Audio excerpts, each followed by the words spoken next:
Okay, I need to close out this series on the 15-inch nodule. This is the heat treat, the experimental pieces that I set aside in that video series, or this video series. And I heated this to 335 degrees Fahrenheit, and it didn't chip very well. So I put it back under the heat and raised it up to about 400 degrees, and now it chips just fine. It might be better if I go a little bit higher. You know, I might go up to 450 with it, but I think I'm just going to keep it at 400. Right now, there's a slight color change. Let's see. This is the raw stuff here.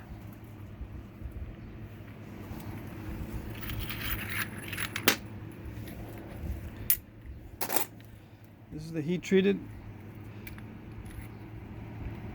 There's a slight color change to a more reddish looking or pinkish coloration.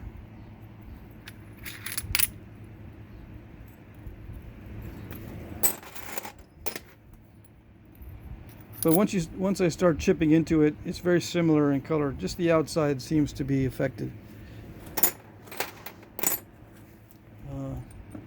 I made a point out of the heat treated stuff, a produce type point.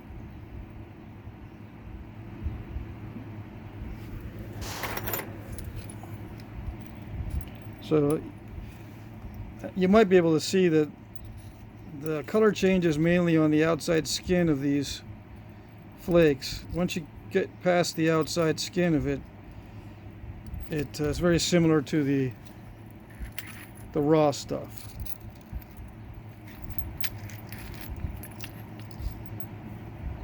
You know, so there might be a very subtle difference, but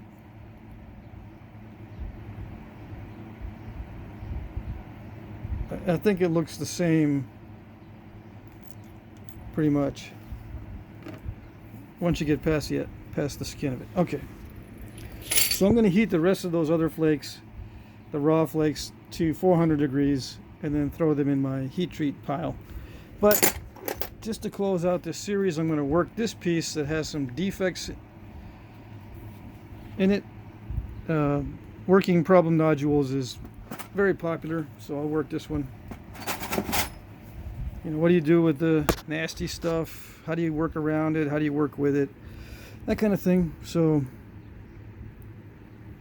see what happens.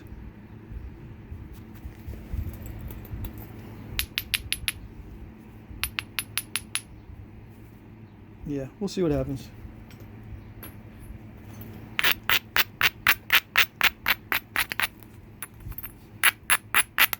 I've been experimenting with other styles of knapping too.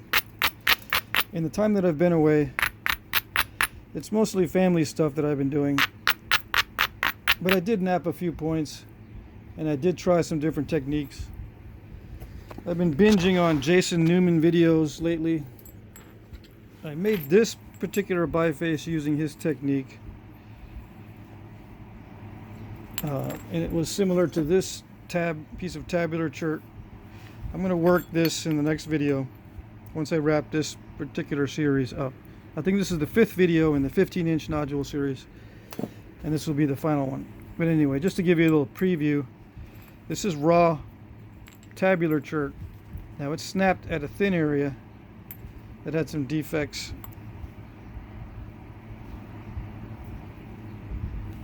In the stone itself, so that was a weak area. I was not hitting the base or anything when that snapped. I think I was hitting the side.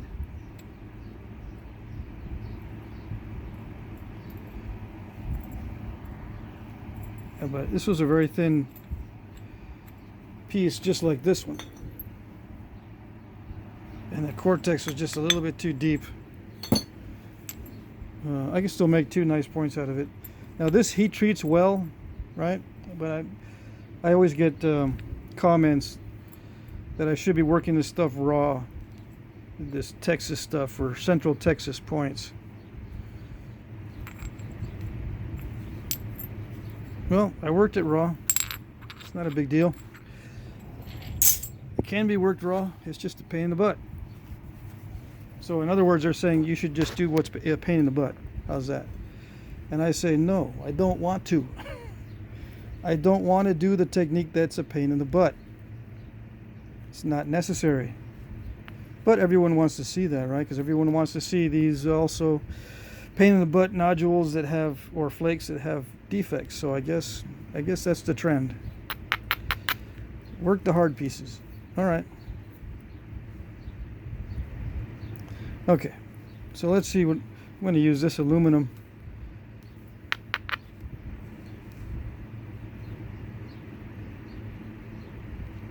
I'll be using it in a little bit different way. I'm going to be striking opportunistically mainly, but I'm also going to be looking for isolated platforms, natural opportunistic isolated platforms to start with, and then as I get thinner, I'm going to create some.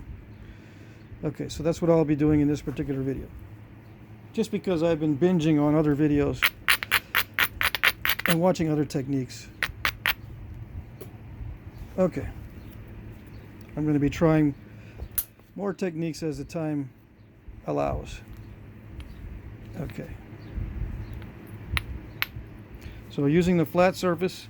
Now I use flat surfaces in my abo techniques with my abo tools. Like for instance, this is an abo billet, right? This is a elk antler. You can tell by the amount of pith there. But you can see that I have flat spots worn into various areas, and that's what I strike with. If you notice, there's no damage to this part, only to the parts that are flat. So I use the flat with my abo tools because a flat on an isolated platform is the easiest way to remove a flake.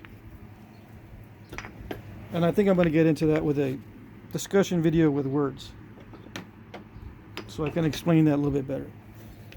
But normally what I do is I take a rounded, or the edge of it, and I hit that way.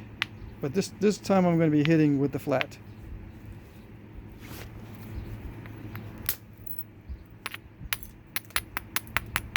And the flat allows you to swipe. Okay, and I've been studying the swiping method a lot more recently.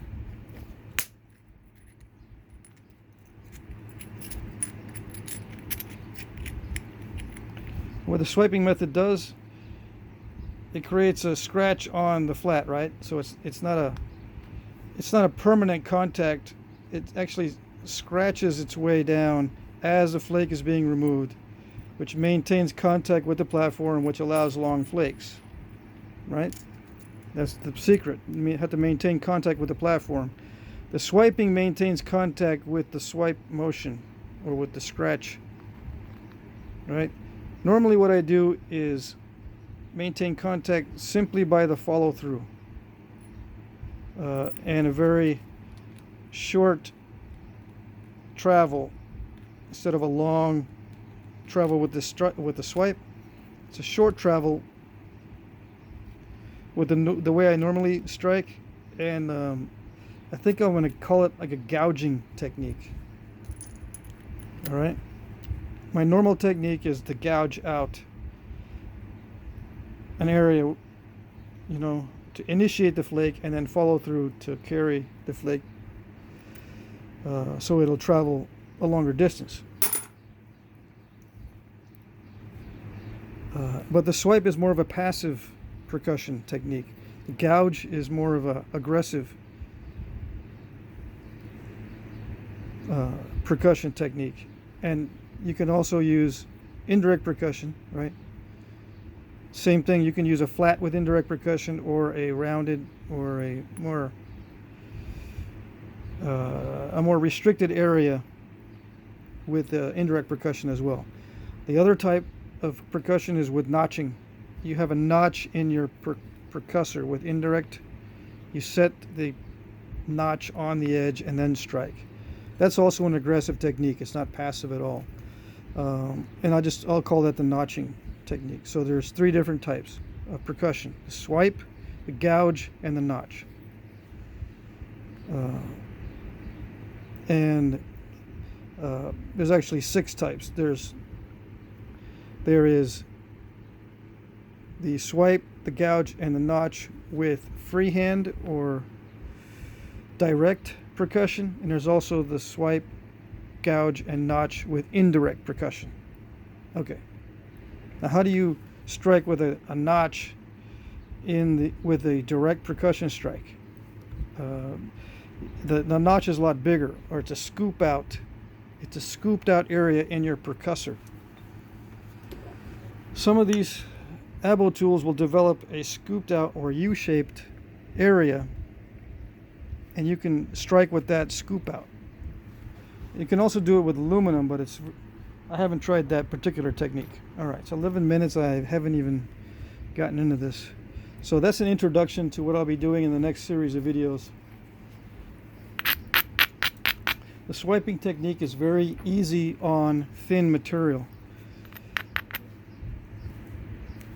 because it is the easiest way to remove a flake with percussion.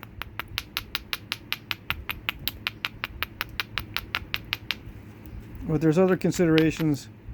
I'll get into those with the discussion with words. Okay.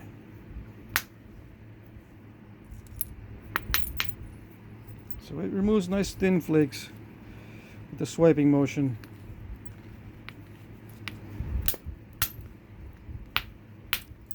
It helps a lot if you have an isolated platform.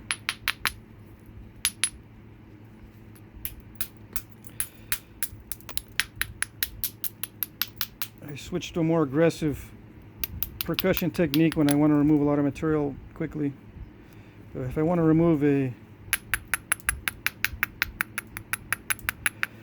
thin flake,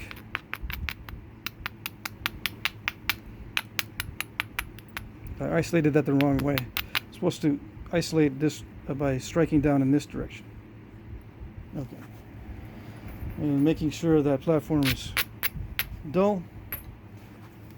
And then swipe that platform downward to remove a long, thin, and hopefully wide flake.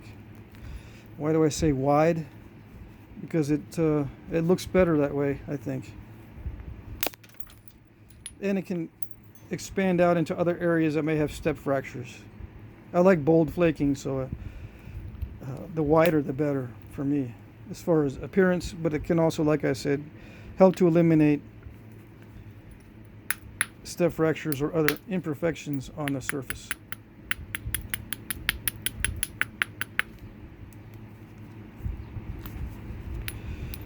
That platform's a little bit too high for this swipe. So what I did was I just moved that platform down this way a little bit, and then I'm going to isolate it,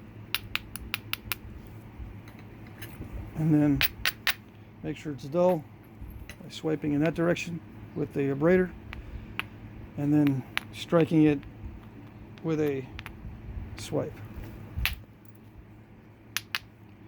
Now, that didn't go anywhere because of this imperfection there, so we'll try again in another area.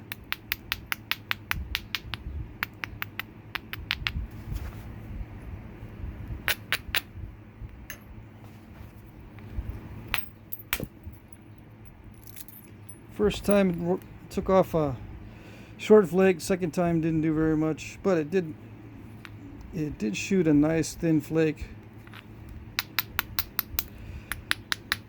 So I'm going to be creating isolated platforms and being less opportunistic with this technique than I am with my other techniques.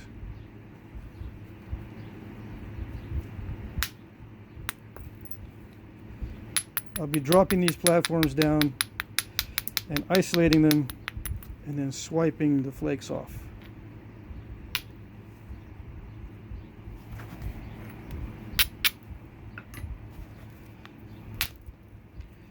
Now that one I hit really hard, but there's an imperfection in the stone, right? So it's unpredictable. Now, where did that crack initiate from? It's going to initiate from the edge somewhere. Did it initiate from this edge or from that edge? I think it initiated from here. Went in and then took the path of least resistance through a lot of weak material.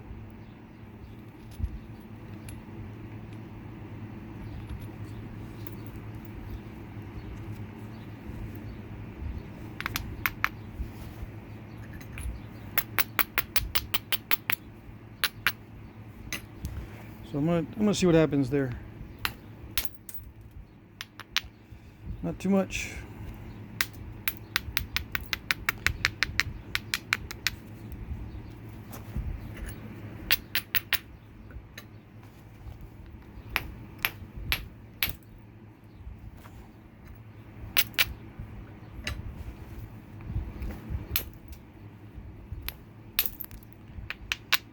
I'm kind of using a lot of force on these to try to get long flakes to travel through that area. I'm going to have to come in from a different direction.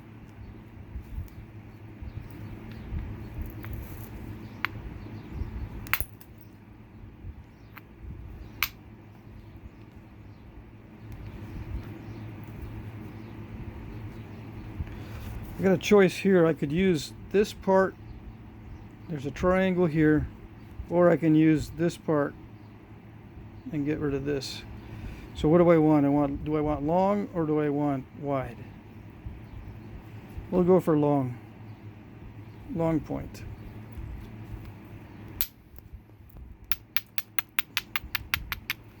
All right, so I'll take this back.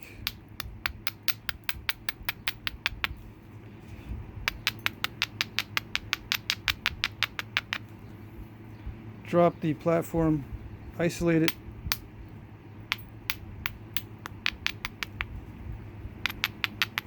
Plenty of room there. Dull it and then strike with a swipe. Now that one didn't do anything because the platform wasn't strong enough to do what I want. Okay. I'm going to stop narrating and then just go ahead and do it so I won't be distracted.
Yeah, hit way too hard with that one. There's some weird stuff going on.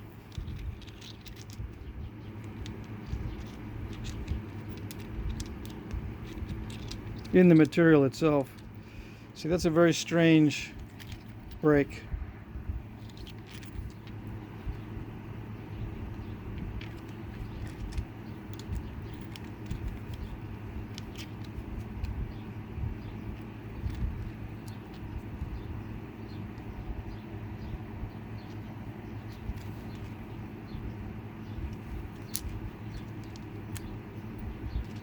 I can still get a point out of this and a point out of that. Let's see.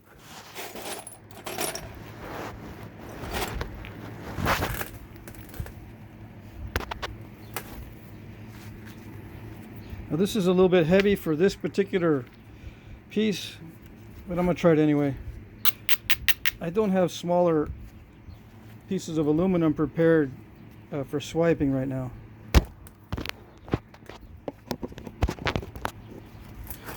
All right, let's try this again.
I'm trying to figure out what the issue is.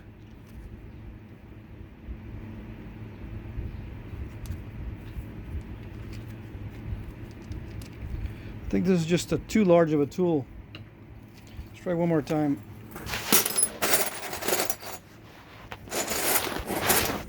I'll go back to my old technique.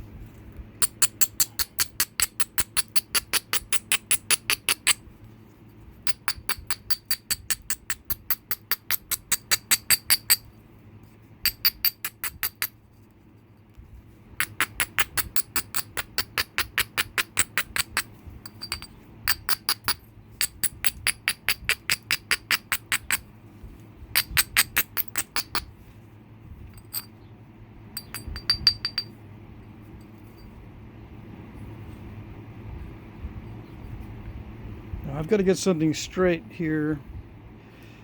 I have to get a straight piece. Just deciding which way to go. I'm going to have to lose either this end or that end to straighten this out.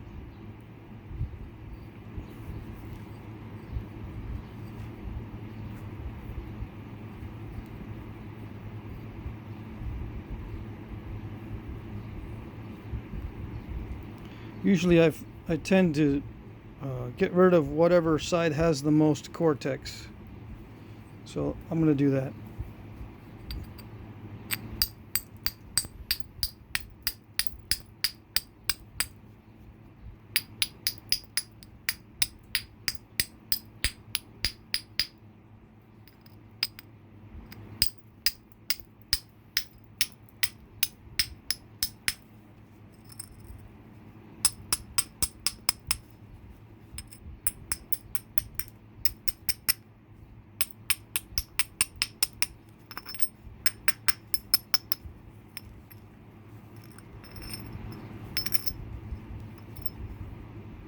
I don't know, if I lose this side, I'm still gonna have a twist in it, right? So I don't know which way would be best. Let's see. Just take a risk with the cortex and remove this side or this end.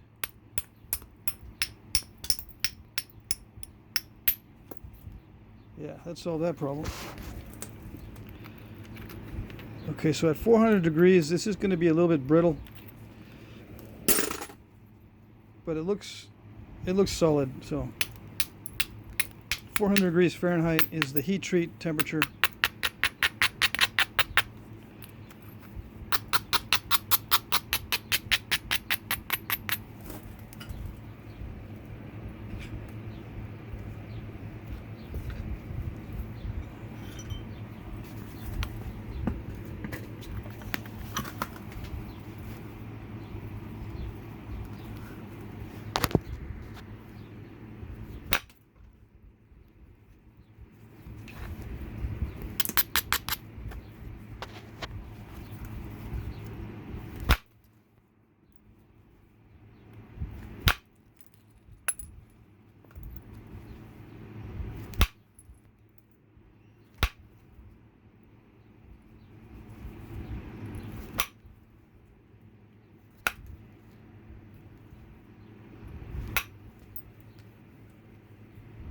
Put my glasses on.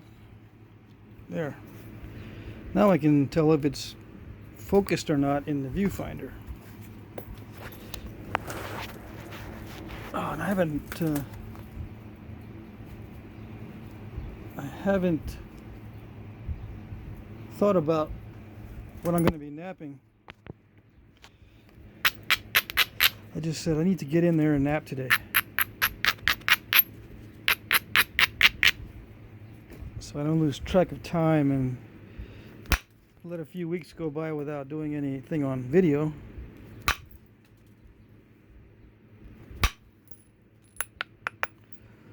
So I'll just kind of go with the flow on this one.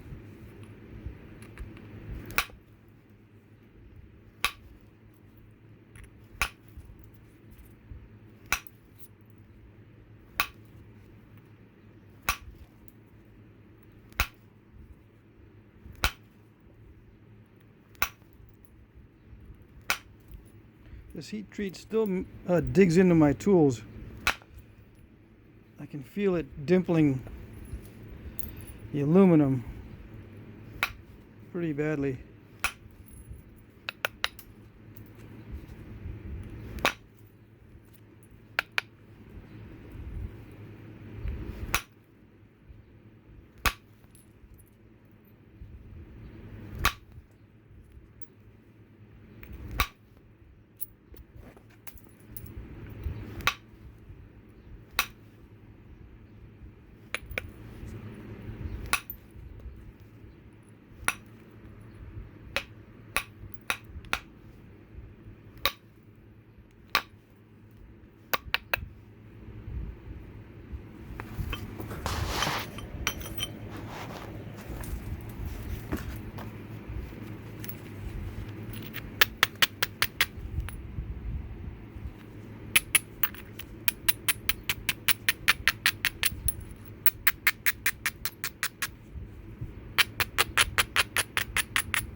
Could make an end scraper and then be done with it, right?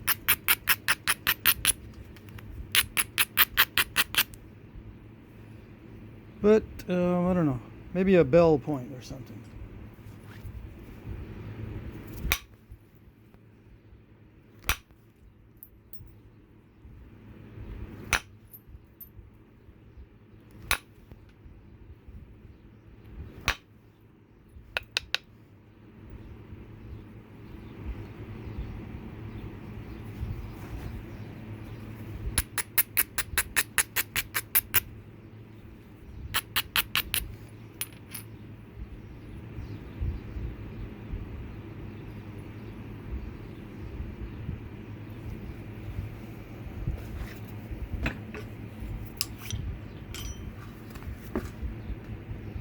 Could do pressure around the edges, but I'm going to do light percussion.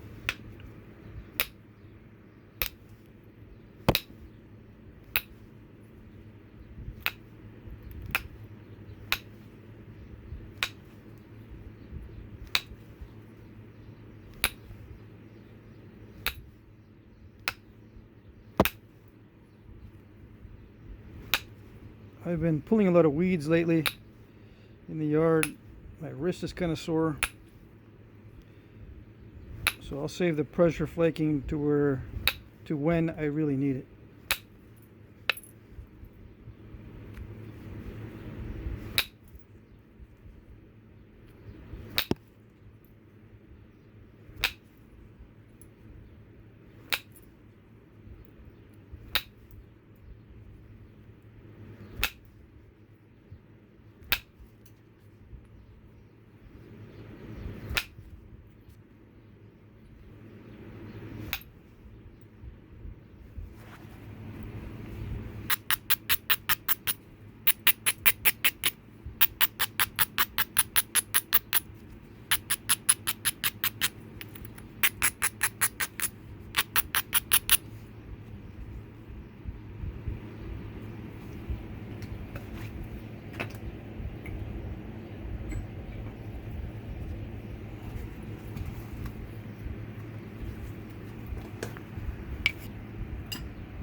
find that sometimes the abrader is better on the aluminum because there are little pieces of flint and chert that get stuck in the aluminum that are much easier to abrade out with the artificial abrader rather than with the file. The file doesn't really like stone pieces, and it skips on the file, and it also dulls the file. But with this abrader, I can rip right through those stone chips.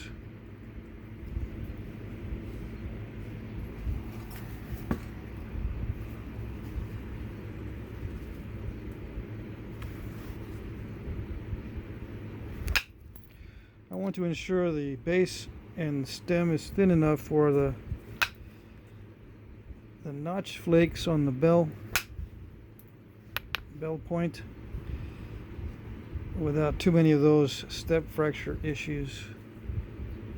I can't have those.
It's almost too narrow for a bell, but we'll still do it.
Yeah, it's getting pretty narrow.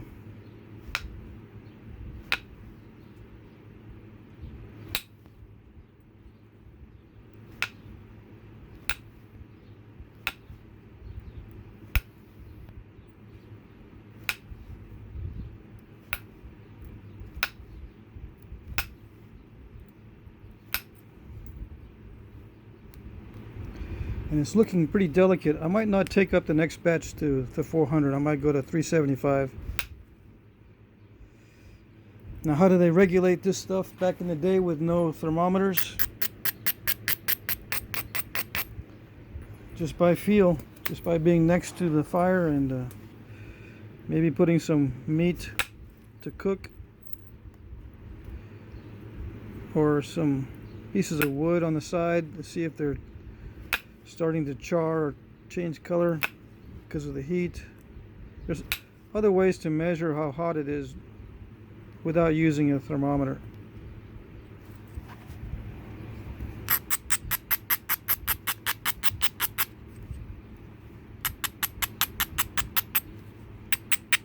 And I'm talking about heat treating out in the open, just putting these flakes near the fire around the rim of the fire.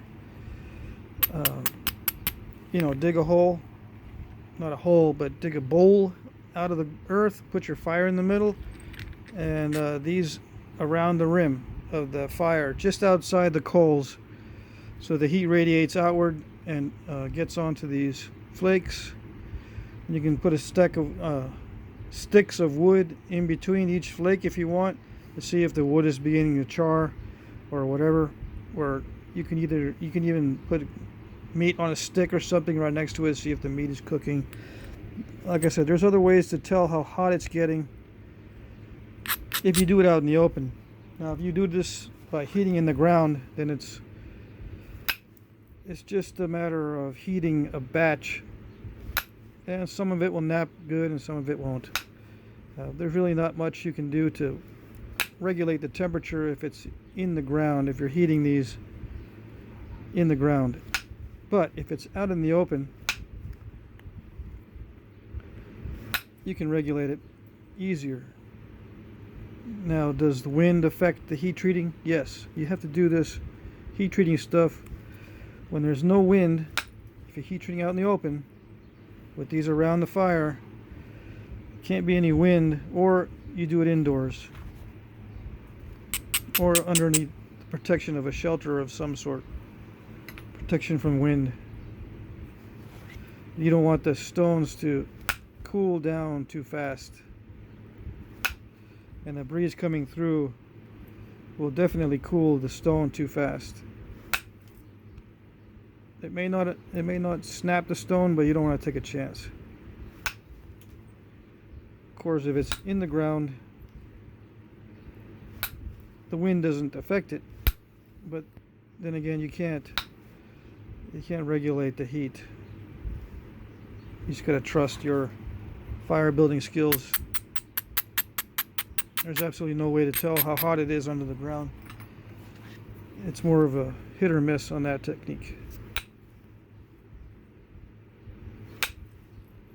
If it works, it works. If it doesn't, it doesn't.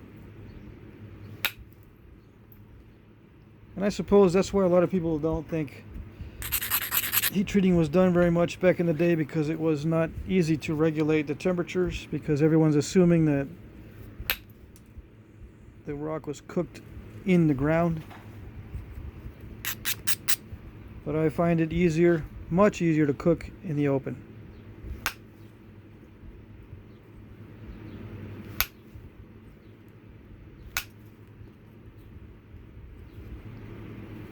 Alright, I'm going kind of fast on this one. I got to be somewhere, so hopefully I can finish this in a timely manner without messing it up.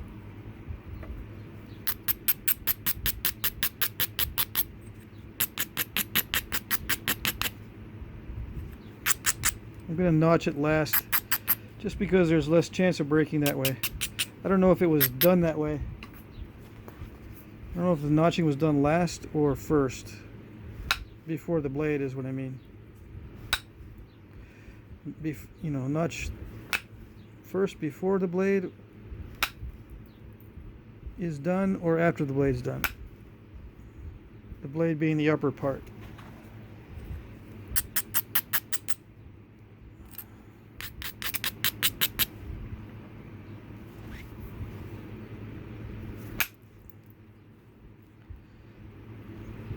I know you can say blade for the entire object, but I mean just the upper part. Alright, I think that's thin enough in all directions. I can finish up with pressure.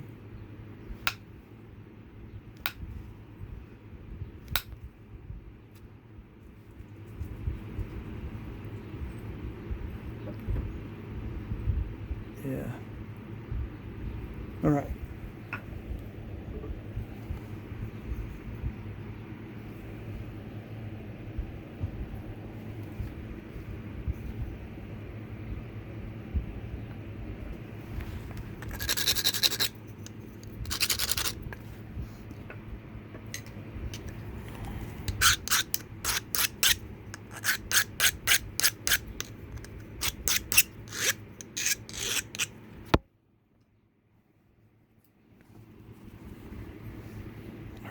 The bells had expanding stems, so for the most part.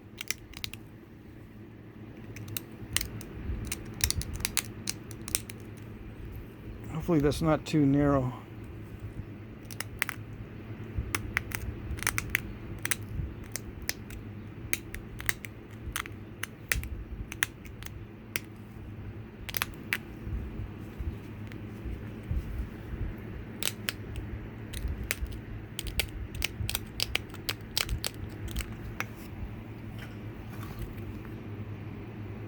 Okay.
I bent the nail just then.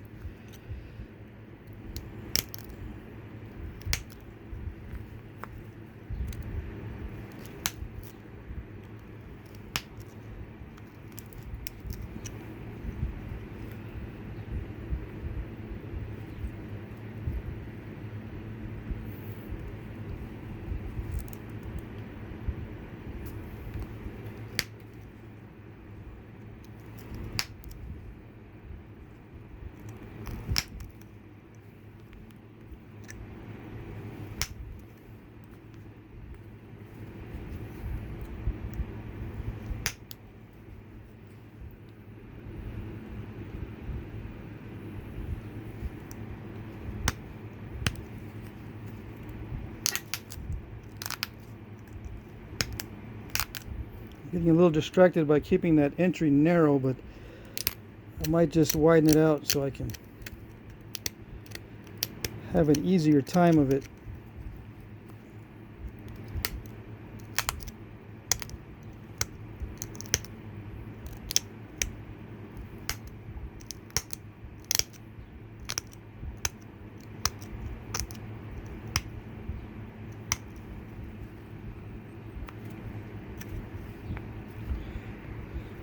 We'll see.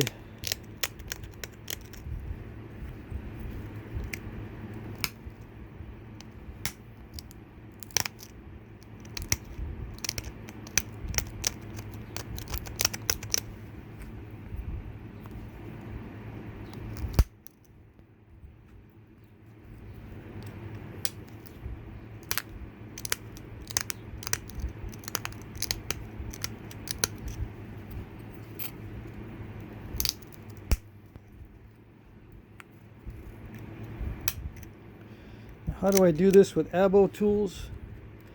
The same way I'm doing it now, because I don't really go with deep notches on these bells or andice points.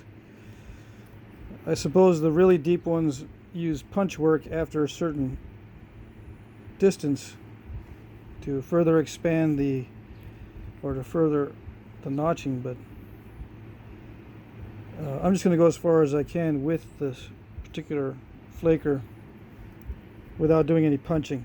And that's how I would do it with abo as well. With antler tools, just crunch them in.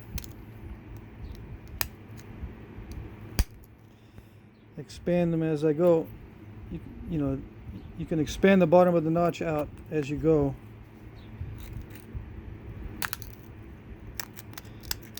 To create a better platform for the next flake. It helps prevent stalling if you expand the notch as you go.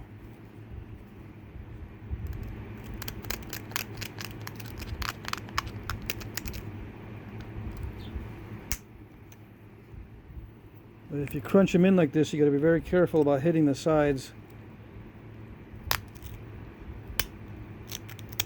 It's not so much the notching that's difficult, it's the not hitting the sides. Seems to be the most difficult thing.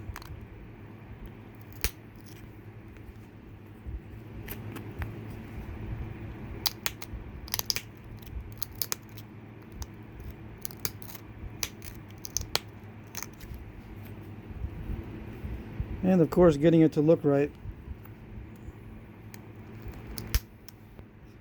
It's got to have that certain look to it.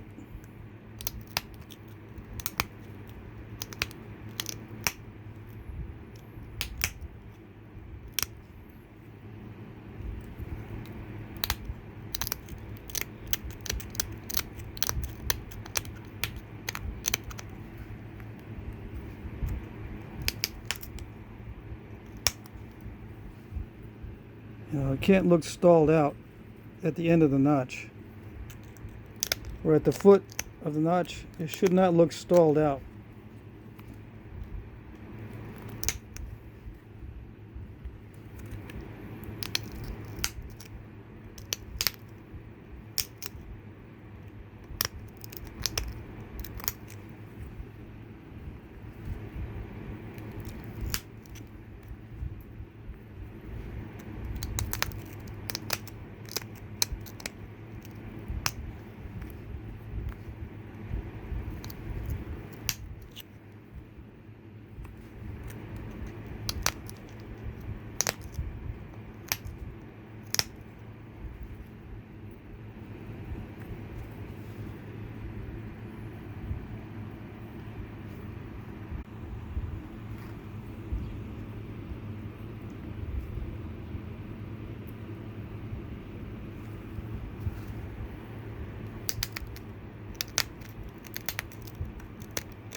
Yeah, I say it shouldn't look stalled out, but then I start stalling out the bottom of that notch.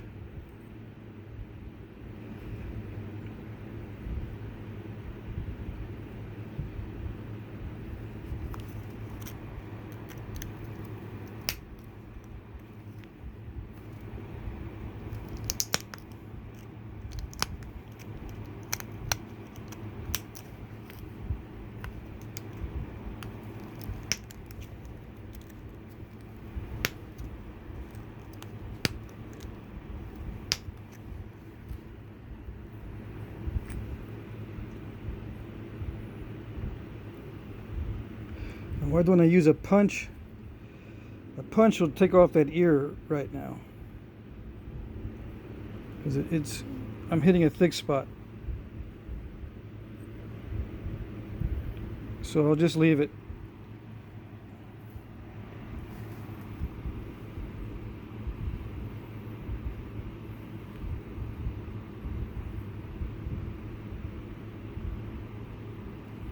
Okay.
Okay, I gotta hurry up. I'm getting some phone calls. Let's see. I'm just gonna leave the edge kind of jaggedy.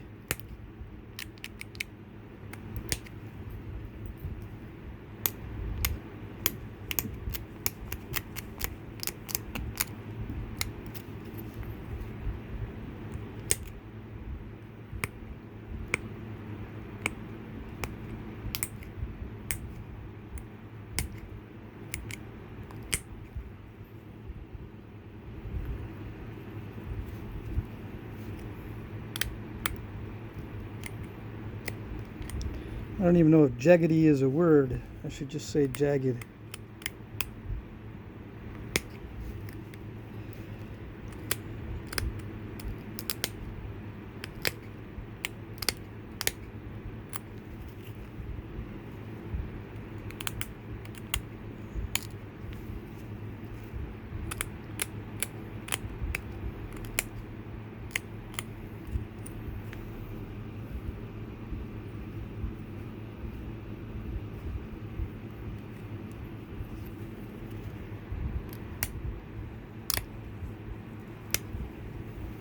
it's nice and sharp.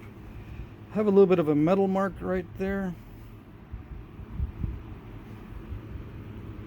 Little copper mark from the pressure flaking.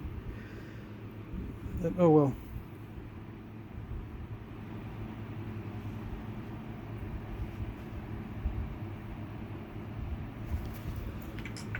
Yeah, maybe someday I'll do a video on vertical punching and stuff, but I just don't like doing it. That notch in there is not ideal, but I don't want to mess with it. I should have thinned it out more. Let's see if this will fit the size comparisons in this book here on the bell point.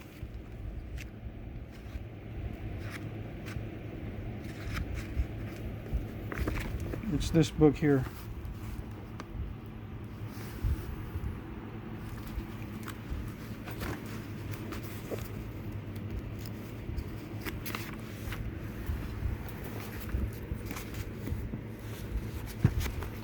What I'm mainly concerned about is the width of the stem.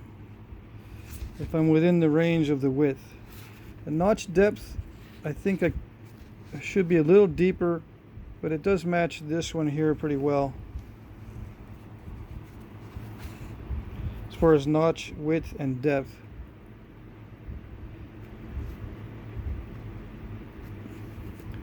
My barbs are not as flat as many of these. See how it's flat across the bottom? But some of these are not built that way. And some of them have very wide notches, so I think I'm within the size range.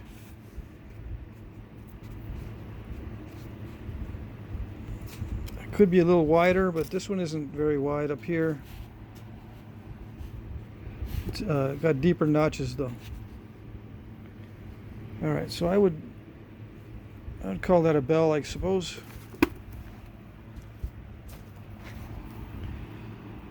If I made the base wider and the notching wider as well,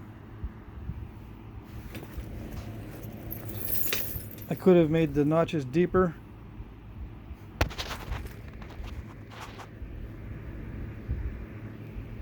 You know, make the base wider, notches wider, and the stem wider. I could have gone deeper with the notches. But that's as deep as I want to go in video, just to test out this material. It's got some nice translucency to it.